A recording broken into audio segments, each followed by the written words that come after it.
Lectura del Santo Evangelio según San Mateo. Gloria a ti, Señor.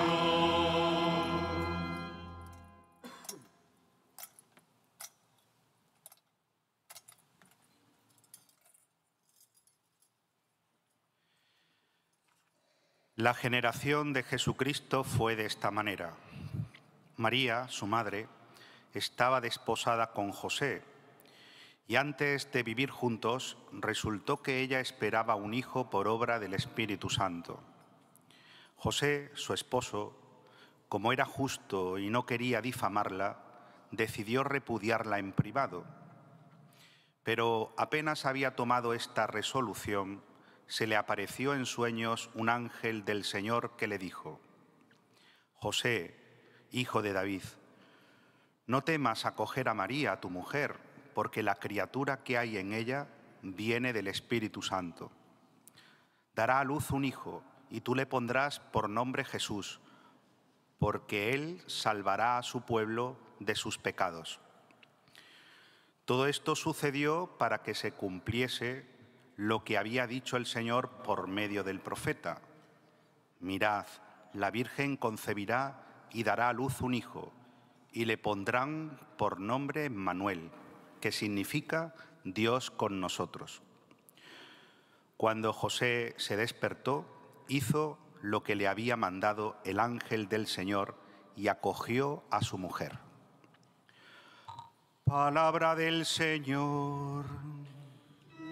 Gloria y honor a ti, Señor Jesús.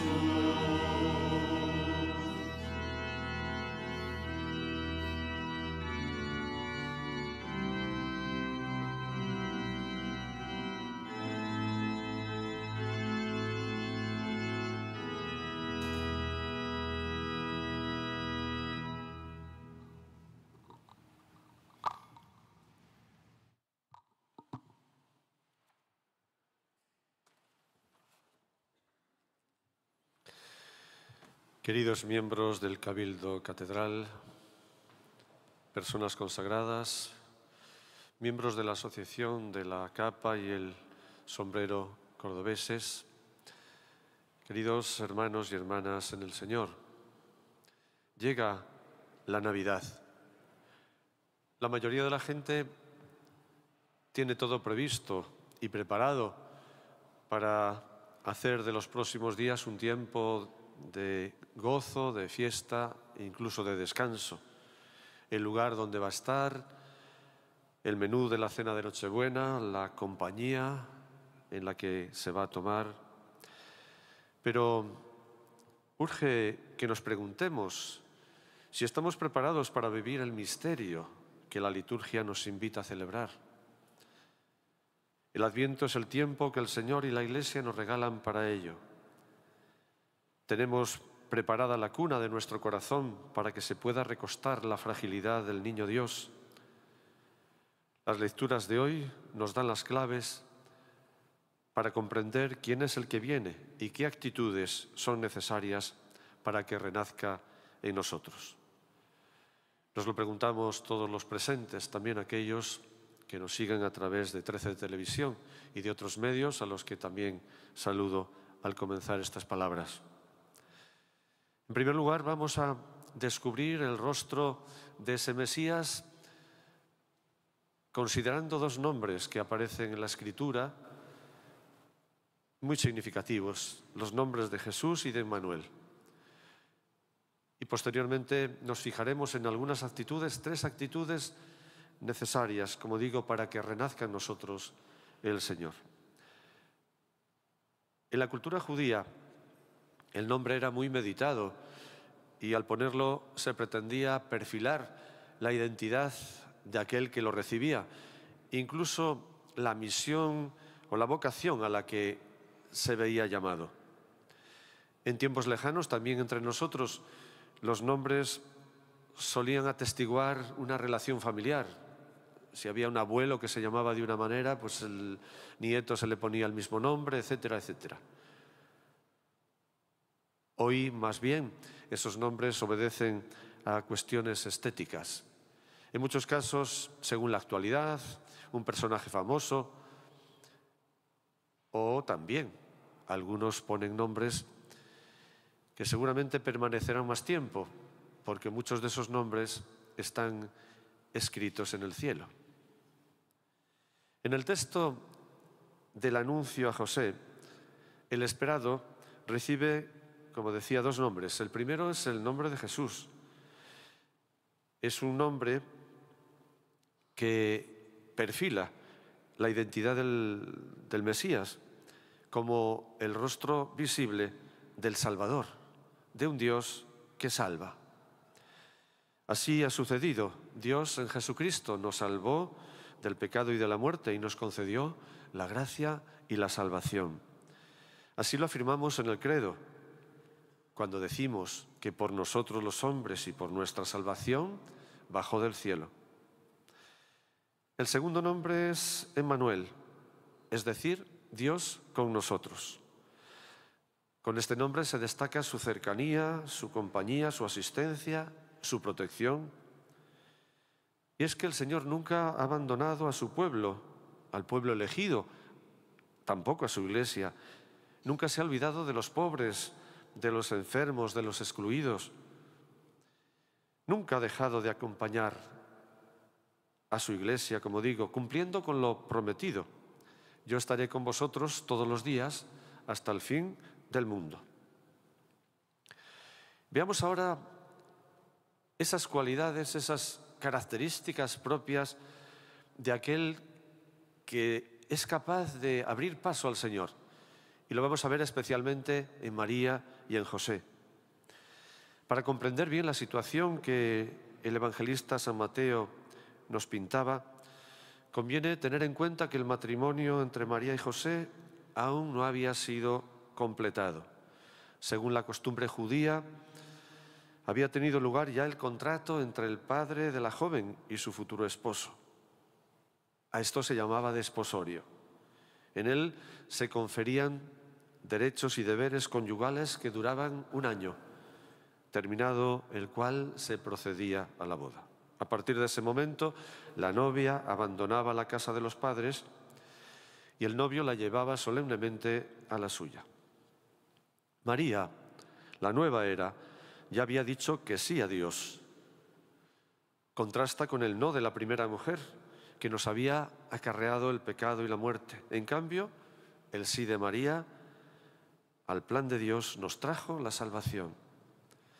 Como afirma uno de los prefacios de este tiempo de Adviento, porque si del antiguo adversario nos vino la ruina, en el seno virginal de María, la hija de Sión, ha brotado para todo el género humano la salvación y la paz.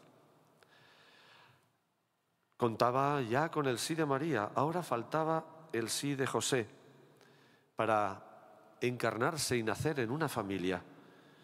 Pero se presentó un problema. Cuando el Hijo de Dios encarnado comenzó a crecer en el vientre inmaculado de María y José lo percibió, se vio envuelto en la perplejidad. José se puso entonces a discernir, tratando de descubrir la voluntad divina para encontrar luz y sentido al misterio que se abría ante sus ojos.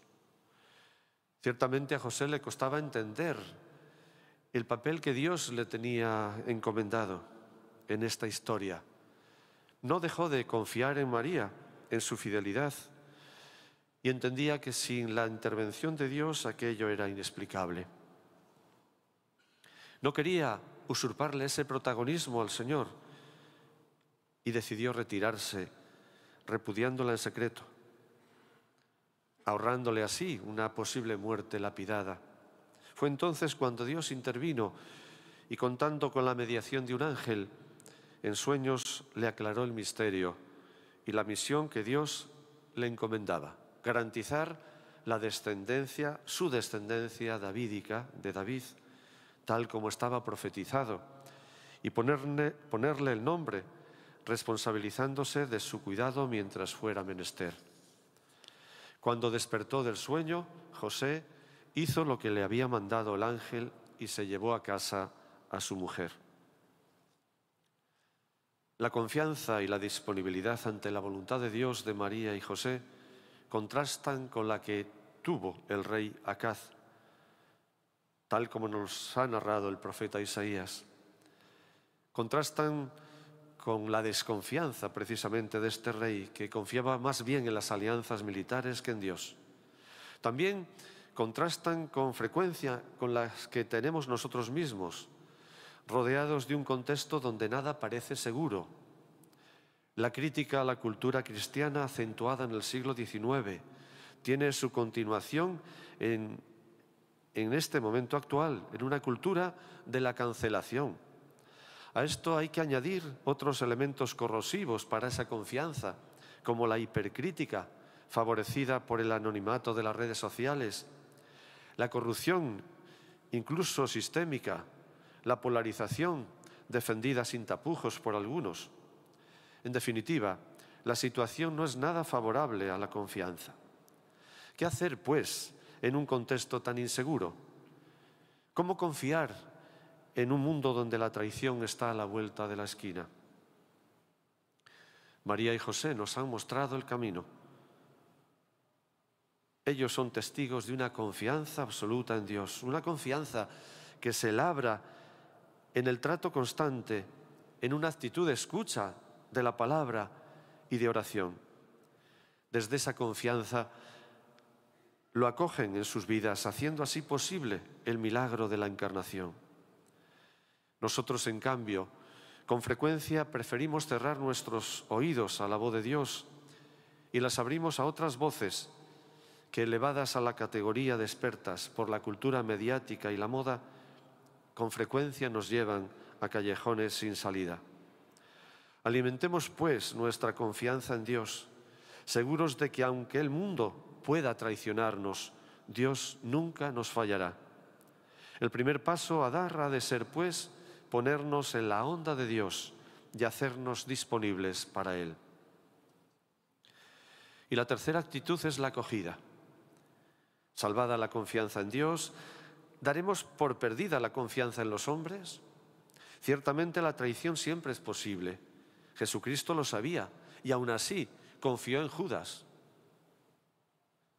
La palabra de Dios hoy nos pone delante también el testimonio de José, que acogió en su casa a María sin poner ningún tipo de condición, sencillamente confiando en las palabras del ángel. José no busca explicarlo todo, deja cabida al misterio. José tampoco se resigna y percibe lo sucedido como una desgracia, sino que es un protagonista valiente y fuerte. Ciertamente el amor parece muchas veces una apuesta arriesgada en la que podemos perder mucho, pero al final el amor siempre gana. La resurrección de Cristo nos lo asegura, como nos lo aseguran también la entrega y el testimonio de los mártires.